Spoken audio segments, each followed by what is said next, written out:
rrugëtimi i kësaj jave nuk do të ishte larg nga qyteti i Fierit.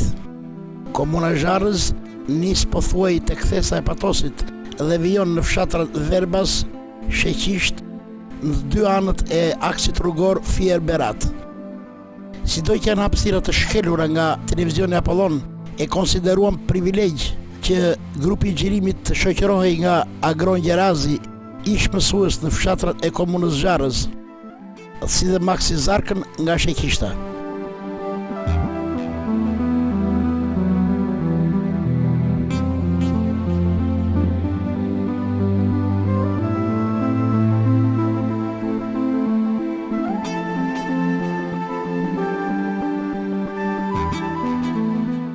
Teksa operatori fillon xhirimet majtas dhe djathas rrugës, Maksi Zarka hedh vështrimin lart në kodrën e Verbasit.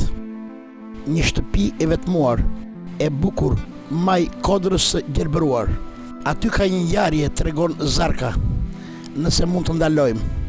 Të nderuar shikues, pas një prezantimi të shkurtër që bëm në hyrje të komunës Zharrës, të fshatrave që përbëjnë komunën e Zharrës, siç është Verbasi, Sheqishta dhe të tjera, ne u ndalëm këtu, na tregoi vëmendjen kjo shtëpi, kjo kodër këtu, që rrugës biseduam se çfarë ka ndodhur këtu.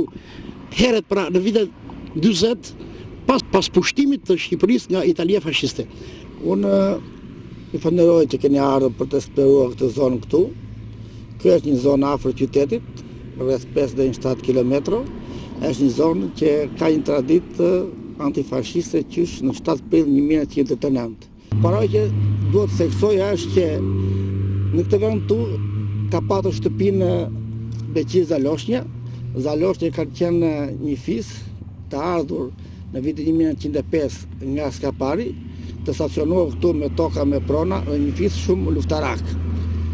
Ajo që është shumë evidente e duhet pasqyruar, pasqyrë se është mohuar nga historiografia e kohës, që është në vitet 1920, në pranverë të 40-s, këtu vinë Veli Frashi, i cili është një nacionalist i njohur, i shkolluar në Perëndim, ka qenë dhe përkthyesi i Tat Bej Frashit, dhe ky nacionalist me ndjenjë antifashiste, adetare, i erdhi së bashku me Mestanu Janikun dhe bëri takim te shtëpia këtu e Mete Zaloshnjës.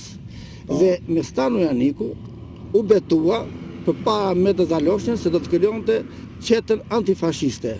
Jemi në një periudhë ku ishte krijuar Partia Komuniste dhe nacionalistët dhe komunistët ishin bashkë. Pra, në këtë kohë këtu ka qenë qendra e rezistencës antifashiste, nacionalistë dhe komunistë bashkë. Ne kemi një udhtim sot të gjatë, është kënaqësi pra që jemi së bashku, e gjithë mësuesin Agron Gjerazi. Agron, me siguri ju keni kujtimet tuaja në këtë zonë ku keni punuar për disa vjet mësues apo jo? Unë kam kujtimin se unë kam qenë mësues në këtë zonë, fillimisht në Zharrës, në Frashër, më vonë në Belin. Patjetër kam në ato kujtimet e mia si mësues, domethënë për aktivitetet që kemi bërë, jo vetëm gjatë procesit mësimor, por edhe aktivitetet jashtëkollore që ishim detyruar për të emancipuar më mirë jetën e fshatit. Pra, duke vazhduar rrugën së bashku me zotin Maksi Zarka dhe Agron Gjerazi, ne do të bëjmë këtë rrugëtim sot në për fshatrat e komunës së Zharrës për të evidentuar sa do pak, sepse qëllimi i këtij udhëtimi është për të njohur edhe me jetën e fshatit, për të kujtuar dhe diçka nga e kaluara, siç përmendet ju këtë fakt historik që ka vlera, ndërkohë për të kujtuar edhe kulte fetare, çfarë gjë përpara, edhe jetë të fshatit.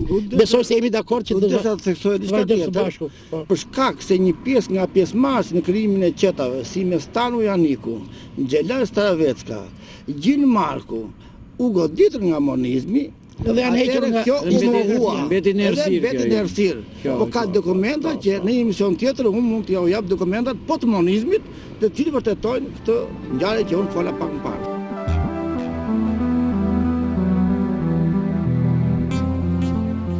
Çdo gjë ka vlerën në historiografinë e shkruar, edhe saktësimet kanë vlerën e tyre. E nëse nuk pasqyroheshin ngjarjet në diktaturën komuniste, sot me kurajo intelektualet duhet të ndalen për të saktësuar vlerat.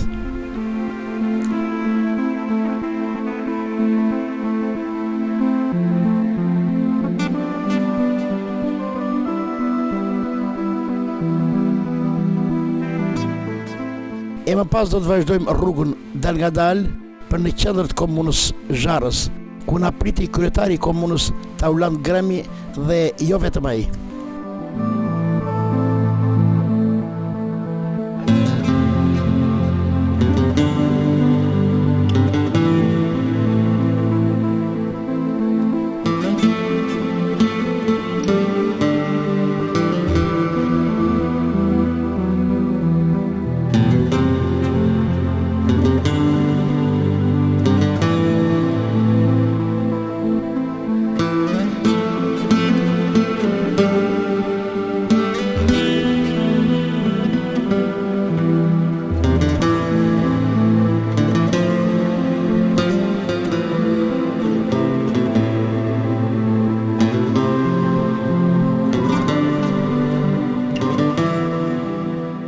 Agron Gjerazin ishte një rast i mirë që takoi ish koleg dhe miq të tij shumë të njohur nga Zharza, si dhe fshatrat Belin, Frashë, Çekisht, ku ai kishte punuar 4-5 dekada të shkuara.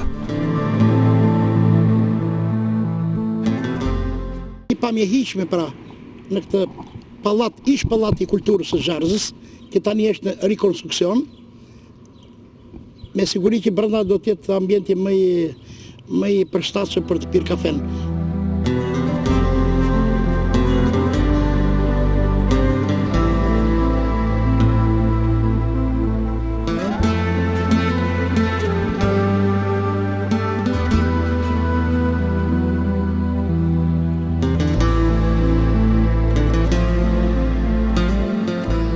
Përshëndetje.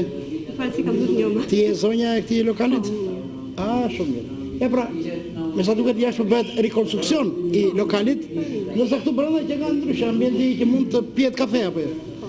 Ky ka qenë pallati i kulturës i dikur i kooperativës, sipas agjendës që bëmë sot, vendosëm ta pim kafen këtu, Maksi, në këtë ambient që dikur ka qenë. Tu ka qenë pallati i kulturës. Grose ti këto rreth viteve midis 80, rreth vitet 80 kështu ka qenë bë pallati i kulturës. Se fillimisht ka qenë një shtëpi kulture prodhese.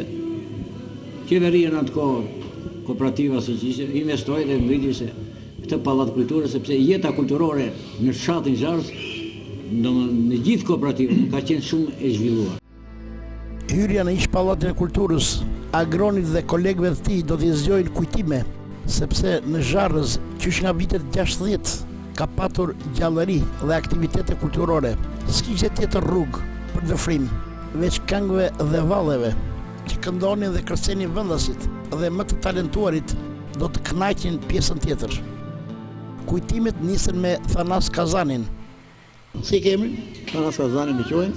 Na foli Agroni, na foli jashtë, na prezantoi për një njerëz që i je marrë me aktivitete kulturore, edhe një diçka tjetër që na trojë vëmendjen, që ti vjen nga një familje me origjinë greke. Djali i ri punon dhe qiraxhi me, domethënë karvani thoshte atëherë, domethënë qiraxhi me mushkat, edhe merrte, do krijonte mborje, thoshte domethënë tregti, merrte mallë që ndej pinte këtej dhe që këtej sonte ndeja.